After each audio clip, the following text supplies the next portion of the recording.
こんにちは。ボール Python 専門店のデューレプタイルズと申します。今日はですね、ボール Python を飼育する器具、飼育セットどういうのを使っているのかというのをご紹介したいと思います。こちらは私も大好きな PyBall です。いつか PyBall 特集を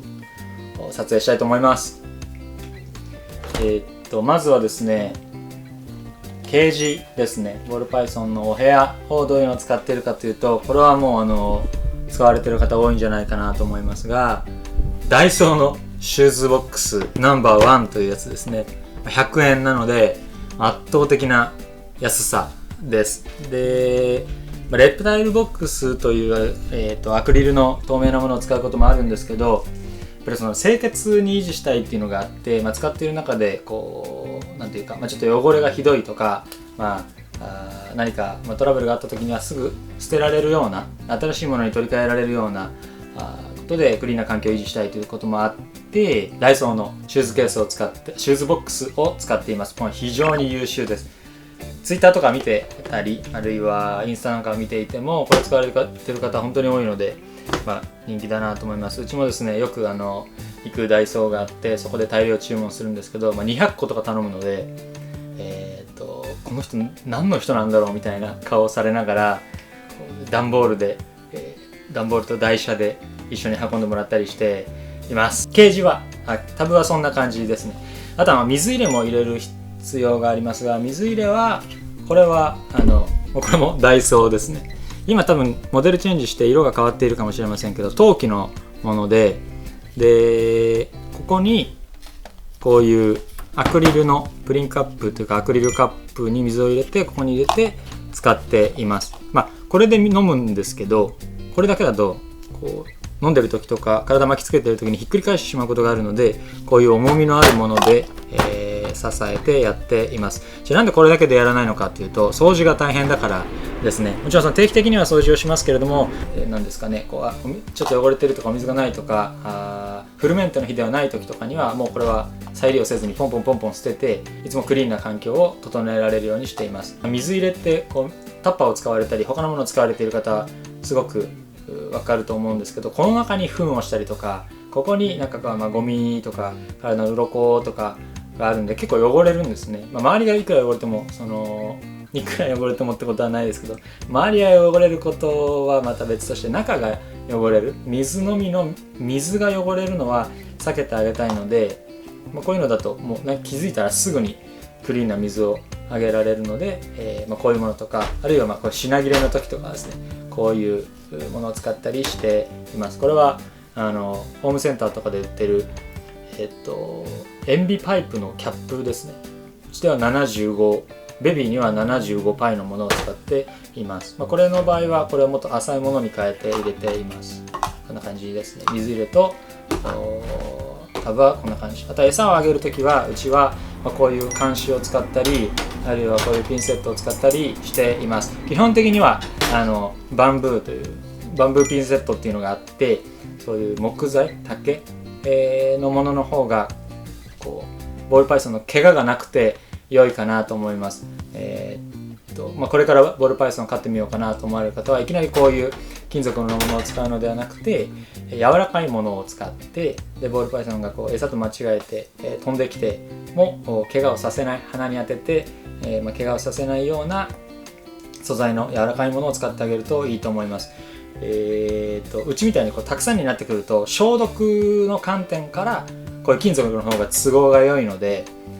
こういうものを使っています。これはなんていうか、持ち方とかが慣れてきて、仮に飛んできてもぶつかったりしないようななんですかね、技術がついてからこういうのを使われると良いかなと思います。もう少し小さくても大丈夫ですね。こういうのも100均で売ってたりします。これ専門のものですけど。あとは、温度と湿度をきちんといつも快適なものを提供してあげる必要があるので、これは、サーモガンといって、物の表面温度を測るものですね。こう打つと瞬時に今何度かっていうのが分かります。だからボール Python に当てて、今体温が何度なのかとか、ホットスポットは今一番暖かい面は何度なのかを見て上げることができます。温度計って体温計とか温度計ってすごく時間がかかるので、パッパッと測りたい時にはこれを使います。一方これはですね、湿度計ですね。これを使って、今どれぐらいの湿度なのかっていうのを測ってあげることができます。でこれで60% ぐらいをうちでは目指して、冬は加湿器をつけたりとか夏はこう蒸れないようにしてあげたりとかっていうのを測ってあげています。でこれはですね、湿度計の他に温度計にもなっていて、こっちと何が違うのかっていう、温度を測る機能で何が違うのかっていうと、これはですね、空間温度を測ることができるわけですね。熱源ホットスポットの温めている面が何度かっていうのも大事なんですけど、今じゃあそのボールパイソンのケージの中、空間温度は何度なのかということの方が大事ですので、これで湿度と温度を測ってあげる必要があります。もう一つですね、うちでは測っているものがあって、それは酸素濃度を測っている酸素濃度計というものもあります。これは何で使っているかっていうと、よく聞かれるんですけど、うちではアダルトのタブもそうですし、これベビーのタブもヤングのタブもそうなんですけど、穴を開けてないんですね。で穴を開けないとこう窒息するんじゃないですかということを聞かれることがあるんですけど、酸素濃度計を使ってだいたい 20.5% から 20.9% ぐらいを測る、外とどれぐらい違うのかを測ってあげて、この入れ物だったら穴を開けなくても大丈夫だとかっていうのをデータで把握するようにして、います。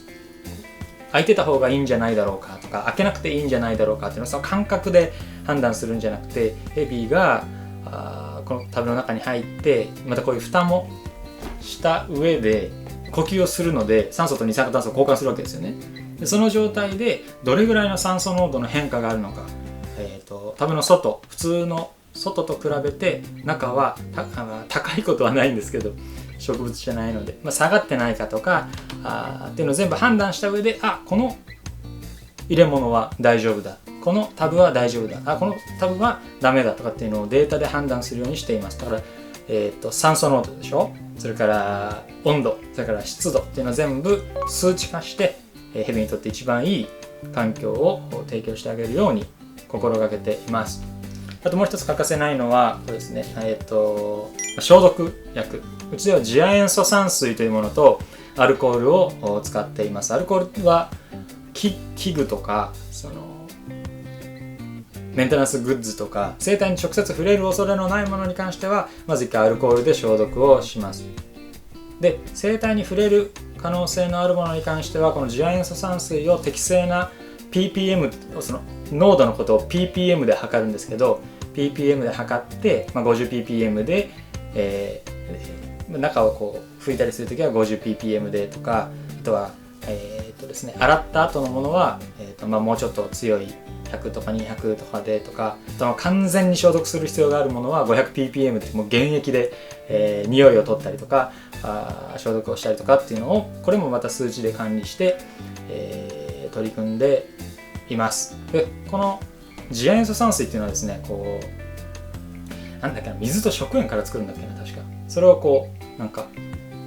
いい感じにゴニョゴニョして、作るんだったと思いますけど、生成した瞬間からこう濃度が下がっていく、劣化していくというか、こう薄まっていくんですね。だから買った時には、届いた時にはもっと言えばこう作った瞬間は 500ppm なんだけど、届いた時にはちょっと下がっていて、また他の段階で少し下がっていてっていうふうに、こうだんだん消毒力が落ちていくというか、濃度が下がっていくわけですね。うちは大きなそのボックスで買ってるのでずっと持っている、結構すぐ消費しちゃうんですけど、保管の期間によって濃度が変わっていってしまうので、それを測るための濃度計もあって、いつも同じ濃度で、消毒をするようにしています。これ次亜塩素酸水ですね。あとはそのボールパイソン生体の、体調とか成長とかっていうのをきちんと、把握して記録しておくために、体重計です。体重計も本当にいろんな種類があるのであれなんですけど、これは気に入ってるところは、結構こういうふうに作業すると上から作業するので液晶が取れたフラットになってると、見やすいっていうのがあったりとか、この角度が変えられたりすると、体勢を変えてもいつも見れるっていうところとか、あとはですねこのコードがあるので、例えばアダルトのサイズ体重を測る時とかっていうともうケースが大きいわけですね、直接乗っけると漏れてはみ出ちゃうし、あとはその衛生の面から考えても直接乗っけることはしないんですけど、その大きなタブを使ったりすると隠れてしまうことがあるので、こういうふうに伸びるとどんなに大きなタブを使っていても、見ることができる、簡単に見ることができるので、これは結構気に入って、2代目ぐらいですかね、これ見つけて使うようになってからずっとこれを使っていますという感じで、うちではこういうものを使ってボール Python のメンテナンスとか飼育とかっていうものをやっています。他にもルーティンではないものであれば、使っているものとかっていうのもあるとは思うんですけど、それはまた特殊な器具デバイスとして別の機会に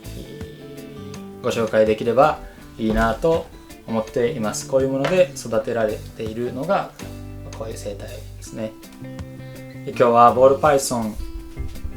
の管理器具、管理セット、飼育セットをご紹介しました。チャンネル登録もよろしくお願いします。